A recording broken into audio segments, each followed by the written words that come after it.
ഇത്രയും വലിയ കാട്ടിലൂടെ ഈ ട്രക്ക് എങ്ങോട്ടാണാവോ? ഞാൻ പല പ്രാവശ്യമായിട്ട് ട്രക്ക് കാട്ടിനുള്ളിൽ പോകുന്നത് കണ്ടു.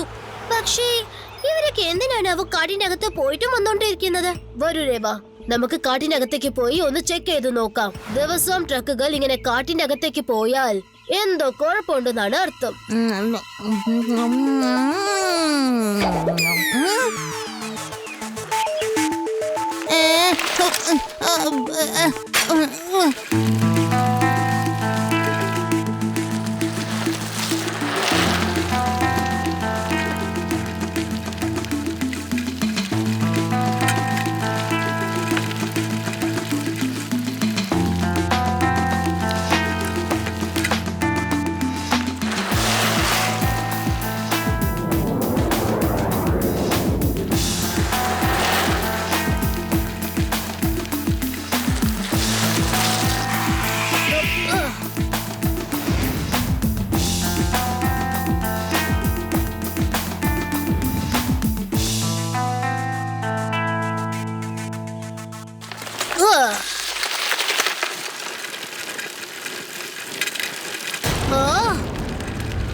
ഞമ്മടെ ജോലി അങ്ങോട്ട് തീർന്നിരിക്കണ്. അല്ലടാ, ഒരു കാര്യം ചോദിക്കട്ടെ, ബോസ് ഇവിടെ എന്ത് ചെയ്യാനാ പ്ലാൻ ഇട്ടിരിക്കുന്നേ?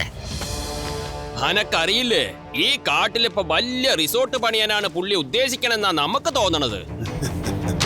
പക്ഷേ ഇത് ഗവൺമെന്റിന്റെ ഭൂമിയാണല്ലോ. ഈ സ്ഥലത്ത് റിസോർട്ട് പണിയുന്നത് തെറ്റല്ലേ? സർക്കാർ ആണെങ്കിൽ പെർമിഷൻ തരുകയില്ല. നീ പറഞ്ഞതൊക്കെ ശരിയായി, പക്ഷേ ഈ കാടിന് മംഗളം ഉണ്ടാവണമെങ്കിൽ ഞാൻ വിചാരിക്കണം. ഇവിടെ റിസോർട്ട് പണിതാലേ പിന്നെ പെർമിഷൻ പെട്ടെന്ന് കിട്ടൂലേ. പിന്നെ വലിയ വലിയ മന്ത്രിമാര് തൊട്ട് താഴേക്കുള്ളവൻ വരെ എന്റെ കൂട്ടുകാരാ, പെർമിഷനൊക്കെ എനിക്ക് പെട്ടെന്ന് തന്നെ കിട്ടും. ഇതൊക്കെ നിയമവിരുദ്ധമാണ്. ഇത്രയും ഭംഗിയുള്ള കാട്ടിലെ മരങ്ങളൊക്കെ മുറിച്ച് ഇവർ റിസോർട്ട് പണിയാനാണ് പ്ലാൻ.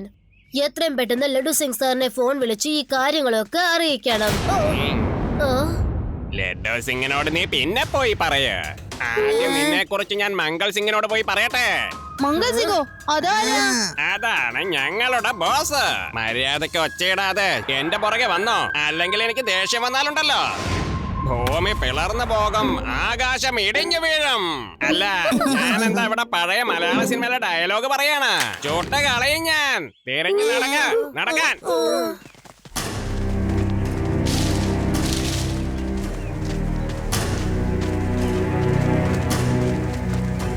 ബോസേ, ഈ കുട്ടികൾ ആ മരത്തിന്റെ പുറകെ ഒളിഞ്ഞു നിന്നേ നമ്മുടെ രഹസ്യങ്ങളൊക്കെ കണ്ടുപിടിക്കണേ. ഈ ആള് കൊള്ളാലോ മിർച്ചി, നല്ല പണി തന്നെയാ ചെയ്തിരിക്കുന്നത്.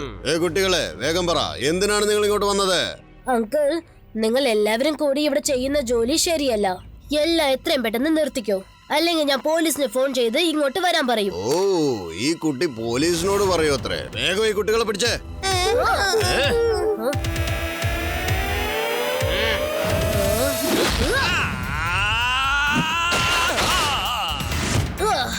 കുട്ടിയെന്ന് വിളിക്കരുത് അങ്കിൾ.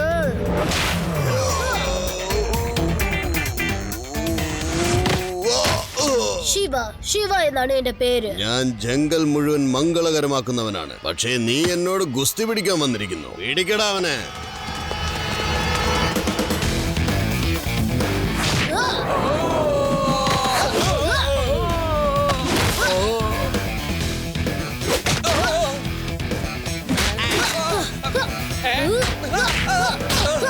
മൂക്കുമുട്ട മട്ടനും കയറ്റി നടക്കും, പക്ഷെ ഒരു കുട്ടിയെ പിടിക്കാൻ പറ്റില്ലടാ നിനക്ക്.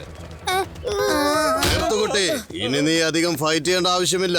നിനക്ക് നിന്റെ കൂട്ടുകാരുടെ ജീവൻ വേണമെങ്കിൽ മര്യാദയ്ക്ക് ഇങ്ങോട്ട് വന്ന് നിൽക്കാനാ പറഞ്ഞത്.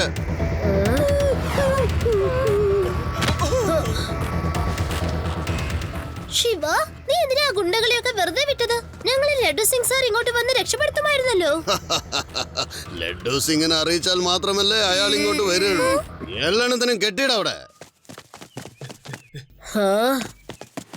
നോക്കരേവാ, എല്ലാവർക്കും ഇവിടുന്ന് ഒരുമിച്ച് രക്ഷപ്പെടാൻ ബുദ്ധിമുട്ടാ. ഞാൻ പോയി ലഡു സിംഗ് സാറിനെ വിളിച്ചോണ്ട് വരാം. അതിനുള്ളിൽ നിങ്ങൾ എന്തെങ്കിലുമൊക്കെ പറഞ്ഞു ഇവിടെ തന്നെ നിൽക്ക്. ഓക്കെ ശിവ.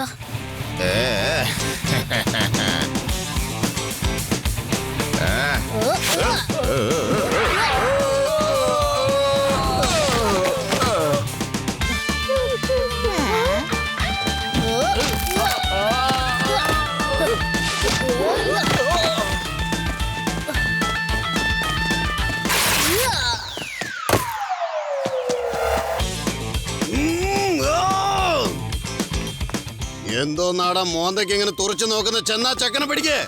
എന്റെ റിസോർട്സിന്റെ പണി ഒട്ടും തീരാതെ യൗമാരെ ഒരുത്തനെയും പോലീസിന്റെ അടുത്തേക്ക് വിടാൻ പാടില്ല. പേടിക്കവനെ.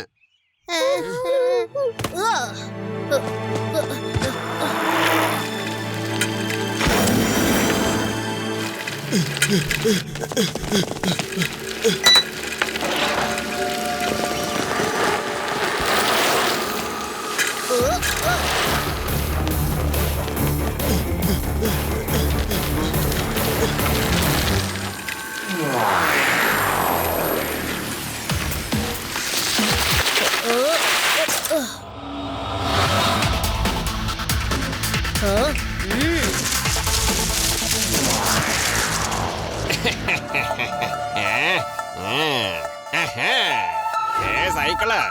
ഹലോ ഹലോ, മിർച്ചിയാണ് പറയുന്നത്. ഇവിടെയുള്ള മരത്തിന്റെ താഴെ ആ കുട്ടിയുടെ സൈക്കിൾ ഇരിക്കുന്നുണ്ട്. ചിലപ്പോ ആ കുട്ടി ഇവിടെ എവിടെങ്കിലും കാണും. കുട്ടി എന്ന് വിളിക്കരുത് മിർച്ചി അങ്കിൾ.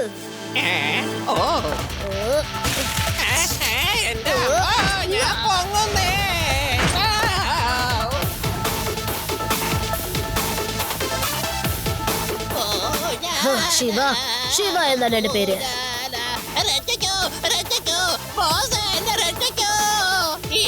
ഭയങ്കര സാധനമാണെന്ന് ഞാൻ അപ്പഴേ പറഞ്ഞില്ലേ.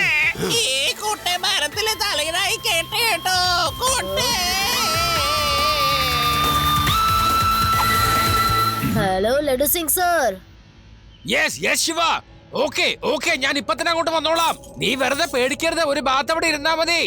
ഞാൻ അങ്ങോട്ട് വരുന്നത് വരെ മിണ്ടാതിരിക്കണം. ലഡു സിംഗ് എല്ലാ കാര്യങ്ങളും നോക്കിക്കോളാം. ഓക്കെ.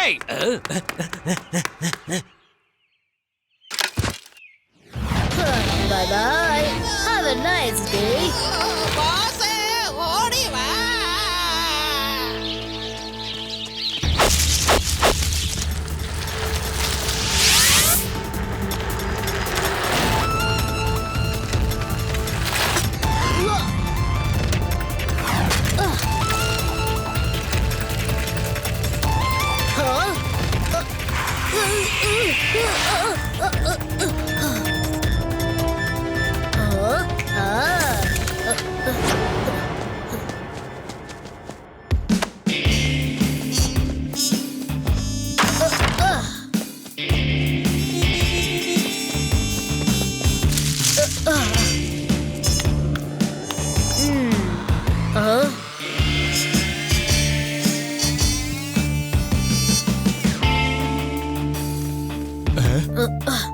ഹായ് ബോസ്, ബോസേ, ആ കുട്ടിയെ ഞാൻ കണ്ടു ബോസ്. എന്തിനാടാ ഇങ്ങനെ കിടന്ന് തൊള്ള തുറക്കുന്ന? വേഗം കൊണ്ടുപോവനെ.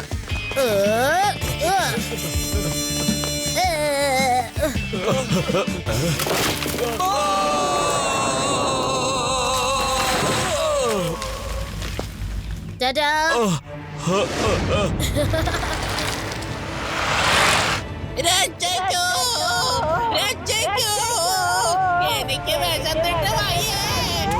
എന്തിനാണോ ഇങ്ങനെ കിടന്ന് കാറുന്നത്? ഒരു കുട്ടിയെ പോലും പിടിക്കുന്നില്ല. കിഴങ്ങന്മാര് കുട്ടികളെ പോലെ ഒച്ച വയ്ക്കുന്നു. എന്ത് തന്നെ ആണെങ്കിലും ശരി, അവനില്ലാതെ ഇങ്ങോട്ട് വന്നേക്കരുത്.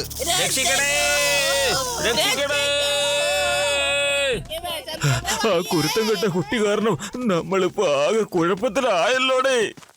ആ കുട്ടി ഭയങ്കര സോദരമാ. നീയേ അവന്റെ ഫൈറ്റ് കണ്ടില്ലേ? അവൻ നമ്മുടെ എല്ലൊടിക്കും.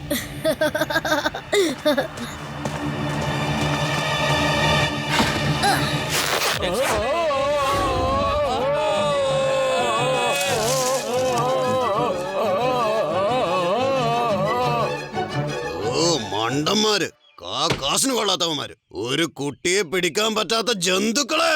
അവനെ കുട്ടിയെന്ന് വിളിക്കരുത് അങ്കിൾ. അവൻ ഇപ്പൊ തന്നെ ഇവിടെ വന്ന് നിങ്ങൾ എല്ലാവരെയും ശരിപ്പെടുത്തും. Jungle may Mangal B uncle. ഇപ്പോഴും സമയമുണ്ട്. എന്റെ കൂട്ടുകാരെ വെറുതെ വിട്ടേക്കൂ, അല്ലെങ്കിൽ നീ മര്യാദക്ക് എന്റെ അടുത്തേക്ക് വന്നേക്ക്. ഇല്ലെങ്കിൽ നിന്റെ കൂട്ടുകാരൊക്കെ ഞാൻ പണി തീർക്കും. അതെ, ഞാൻ പറഞ്ഞ അതുപോലെ ചെയ്യും. ഈ കാര്യം എന്താ ഞാൻ ആദ്യമേ ആലോചിച്ചില്ല. മര്യാദക്ക് തിരിച്ചു വാ, ഇല്ലെങ്കിൽ എന്റെ ഫ്രണ്ട്സ് നീ വിടുകയാണെങ്കിൽ നിങ്ങളുടെ ആൾക്കാരെ ഞാൻ വെറുതെ വിട്ടേക്കാം. കേട്ടോ ഇവൻ എന്താ പറഞ്ഞതെന്ന് നിങ്ങളൊക്കെ കേട്ടോ? അവൻ പറയുവാ നിങ്ങളെയൊക്കെ വിട്ടാലേ അവൻ എന്റെ ആൾക്കാരെ വിടുള്ളൂ അത്രേ. എനിക്കിവിടെ 10-20 ആൾക്കാരുണ്ട്, അറിയില്ല അവന്. നീയാണെങ്കിൽ ഒരുത്തൻ മാത്രം. 20-ൽ നിന്നും വളരെ കുറഞ്ഞിരിക്കുന്നു അങ്കിൾ. ആദ്യം നന്നായിട്ട് എണ്ണാൻ പഠിക്ക്.